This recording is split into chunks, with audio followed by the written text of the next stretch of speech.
जहाद की फजीलत, जहाद करने वालों का मकाम।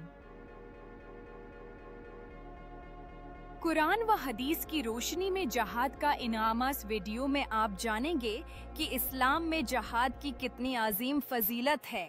जहाद करने वालों का अल्लाह के यहाँ क्या मकाम है और कुरान व हदीस में उनके लिए क्या इनामात बयान किए गए हैं। क्या आप जानते हैं कि एक अमल ऐसा है जिसके बारे में अल्लाह ताला ने फरमाया कि जहाद करने वाले और घर बैठे मुसलमान बराबर नहीं हो सकते। कौन सा अमल है जो इंसान को जन्नत के सबसे बुलंद दर्जे तक पहुंचा देता है? आइए जानते हैं जहाद की वो फजीलत जिसने सहाबा कराम के दिलों में ईमान की आग रोशन कर दी थी। अल्लाह ताला कुरान मजीद में फरमाता है, इन्नल्लाह इश्तरा मिनल मुमिनीना अनफुसहुम व अमवालहुम बिअन्न लहुमुल जन्नत। सूरत अत-तौबा।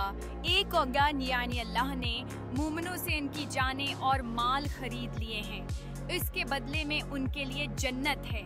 यह है जहाद का मकाम कि बंदा अपनी जान और माल अल्लाह के रास्ते में कुर्बान करता है और अल्लाह उसे जन्नत आता फरमाता है।